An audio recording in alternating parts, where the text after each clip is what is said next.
Assalamualaikum warahmatullahi wabarakatuh. Salam jumpa kembali teman-teman peserta diklat sesuai dengan modul yang teman-teman sudah bergabung di modul 3 terkait otomasi berbasis PLC.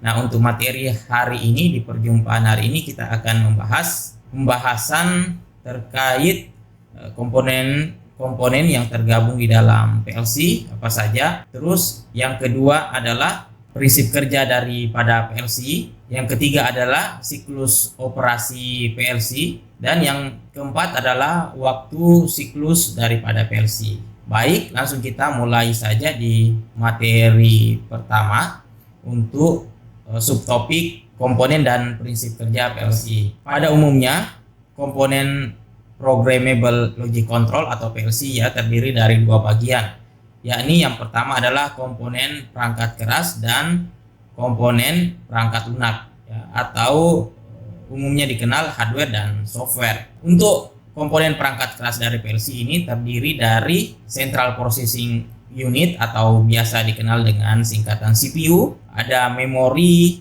ada power supply, ada modul input dan modul output, ada programming device.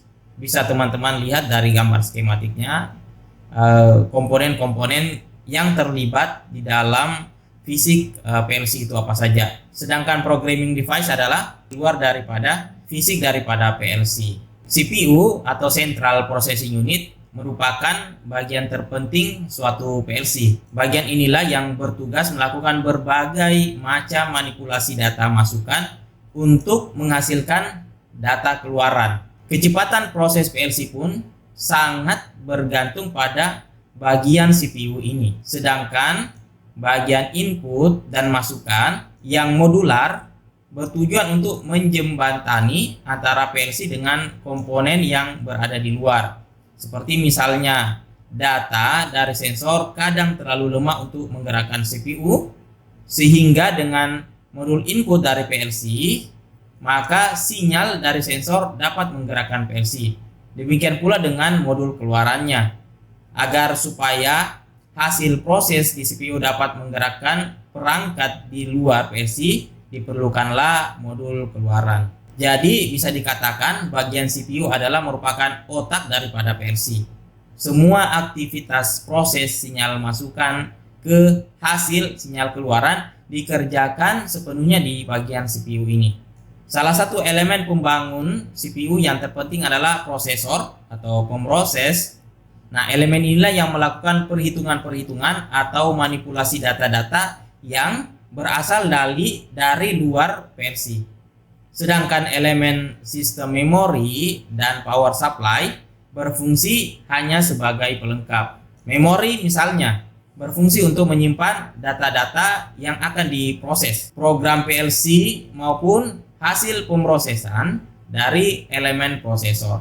Sedangkan komponen perangkat lunak PLC yaitu berupa program PLC berbentuk diagram ladder atau kode mnemonik. Bisa teman-teman lihat bagaimana hubungan kerja antar seluruh komponen yang ada di dalam PLC. Nah, bagaimana dengan prinsip kerja daripada PLC? Dapat teman-teman simak ilustrasi yang saya berikan dalam bentuk gambar, sangat jelas terurai bagaimana prinsip kerja daripada PLC. Jadi bisa kita simpulkan bahwa cara kerja PLC adalah relatif mudah. Modul masukan atau keluaran PLC terhubung langsung dengan peralatan di luar PLC yang berfungsi untuk mengamati perubahan variabel mesin otomatis dan menggerakkan perangkat mesin secara otomatis. Peralatan di luar PLC terkadang berupa peralatan diskrit maupun analog. Peralatan diskrit misalnya limit switch, transducer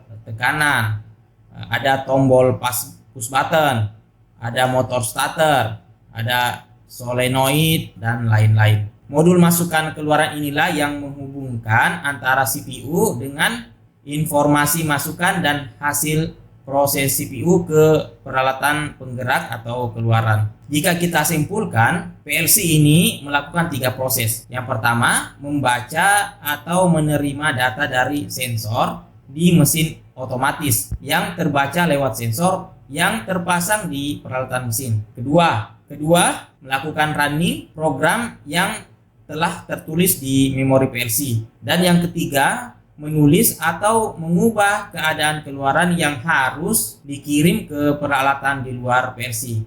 Ketiga proses inilah dilakukan dengan cara berurutan. Urutan proses inilah yang dikenal di PLC sebagai scanning.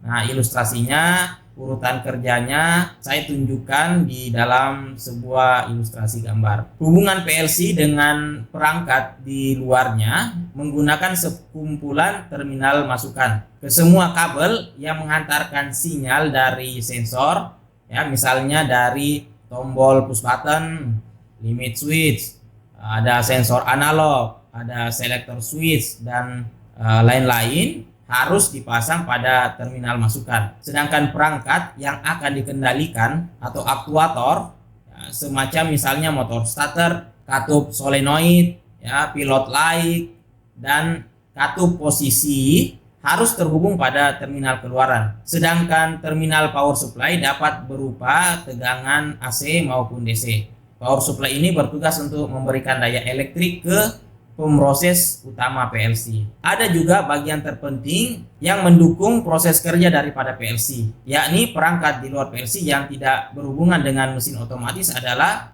pemrograman. Peralatan pemrograman ini dapat berupa sebuah personal komputer atau programming device atau programming panel yang diproduksi bersama dengan PLC-nya. Perangkat ini berfungsi untuk melakukan pengubahan program PLC atau menulis program ke memori PLC. Perangkat ini dapat melakukan download maupun upload program yang tersimpan di dalam PLC. Untuk PLC Omron, yang kedepannya kita akan gunakan softwarenya adalah software CX Program. Nanti kita akan belajar bagaimana cara membangun ladder diagramnya, ya, berupa bahasa pemrogramannya. Adapun siklus operasi PLC, siklus secara keseluruhan pengoperasian unit CPU PLC ditunjukkan pada bagan berikut. Siklus tersebut dilakukan secara berulang-ulang. Waktu yang diperlukan untuk satu siklus penuh dari pemrosesan umum hingga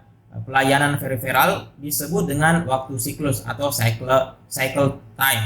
Yang pertama adalah inisialisasi startup, yaitu menginisialisasi perangkat keras, memeriksa memori data. Terus yang kedua, siklus kedua adalah pemrosesan umum, memeriksa baterai, terminal atau modul input output, dan memori program. Siklus yang ketiga, eksekusi program, adalah untuk mengeksekusi program. Siklus yang keempat ada input output refreshing, maksudnya menukar